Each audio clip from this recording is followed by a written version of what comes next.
Good morning, students. I hope you all are fine. I am Ekta, teacher of Shri Krishna Education Center, Katara. Here we will talk about the poem fourth, that is Sea Song. तो बेटा यहाँ पे ऊपर आपको एक question पूछा गया है, have you ever collected shells. तो वो कह रहे हैं कि आपने कभी शेल्स कलेक्ट किए हैं। फर्स्ट ऑफ ऑल शेल्स क्या होते हैं मैं क्लियर कर दूँ। शेल का मीनिंग होता है शंख, जो हम मंदिर वगैरह में देखते हैं। शंख आपने देखे होंगे। तो वो पूछ रहा है आपसे, जो राइटर है, पोइट है, वो पूछ रहा है कि आपने कभी शेल कलेक्ट किए हैं, मतलब शंख कलेक्ट किए हैं। और enjoy this poem about the shell that sings. तो वो कह रहे हैं कि इस पोएम को इन्जॉय करो, इसमें शेल के बारे में बताया गया कि शेल किस तरह से सिंग करता है, उसमें से वॉइस आती है, वो सब। सी सॉन्ग। तो यहाँ पे वो कह रहा है आई फाउंड अ शेल अ करली वन। तो यहाँ पे जो ये लड़का है ये बात बता रहा है अपनी, ये कह रहा है कि मैंने एक शेल फाउंड किया, अ करली वन। जो शेल था, मतलब जो शंख था, वो करली वन था। करली मतलब वो ट्विस्टेड था, मुड़ा हुआ था। शंख की शेप ही ऐसी होती है, वो नीचे से थोड़ा ट्विस्टेड होता है। ठीक है। तो वो कहते हैं कि मेरे को एक शेल मिला, एक शंख मिला, जो कि एक करली था, ट्विस्टेड था, मुड़ा हुआ था। Lying on the sand. कहाँ पे उसको शेल मिला? सैंड के ऊपर। सैंड मतलब मिट्टी, मिट्टी के ऊपर उसको शंख मिला।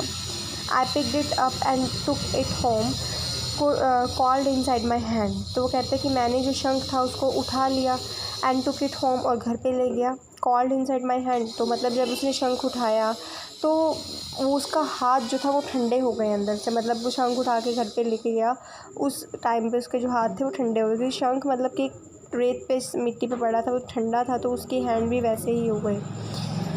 अब आप यहाँ पे डायग्राम में भी देखो कि वो एक सी के पास उसको कितने शंख, 3 शंख जो है, 3 शेल्स तो ऑलरेडी पड़े हुए हैं। तो ऐसे उसने इसमें से एक उठाया है शेल, तो वो घर पे लेके जा रहा है। Mummy looked at it and then she held it to my ear. तो वो कह रहा है कि मम्मा ने, जब मैं घर गया तो मम्मा ने देखा कि उसके हाथ में शंख है। उसके बाद मम्मा जो थे उसके वो शंख को, उस शेल को उसके ईयर के पास ले गए, उसके कान के पास ले गए। उसकी मम्मा चाहते थे कि इसे अब कुछ ना कुछ इस शेल में से, इस शंख में से सुनाई दे। And from the shell there came a song soft and sweet and clear. तो वो कहता है कि जब शेल मम्मा उसके कान के पास लेके गए तो उस शेल, उस शंख में से उसको एक सॉन्ग सुनाई दिया, जो कि बहुत ही soft, sweet and clear voice में उसको सुनाई दिया। I was surprised, I listened hard. तो अभी लड़का कह रहा है कि मैं सरप्राइज्ड हो गया, मतलब वो शॉक्ड हो गया। उसने ध्यान से सुना, उसको सब सुनाई दिया कि वॉइस आ रही है उस शंख में से सॉन्ग की। But it was really true. तो वो कहता है कि मम्मा कहते होते थे कि शंख में से वॉइस आती है, बट अभी तो रियली ट्रू था, उसको साफ साफ सुनाई दिया कि शंख में से वॉइस आ रही है। तो नेक्स्ट वो कह रहा है I wish you had find a nice big shell and hear it singing too. तब उसकी मम्मा कह रहे हैं कि मैं विश करती हूँ कि तुम्हें अब इससे भी बड़ा अच्छा शेल मिले।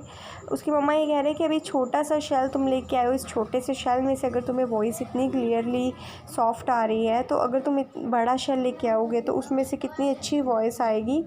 और उसकी मम्मा कह रही है कि मैं विश करती हूँ कि तुम्हें ऐसा बड़ा सा शेल मिले और तुम उसको सुनो, उसको एज अ सिंगिंग टूल की तरह यूज़ करो, मतलब उस बड़े शेल में से फिर तुम उसको यूज़ करना, उसमें से सुनना।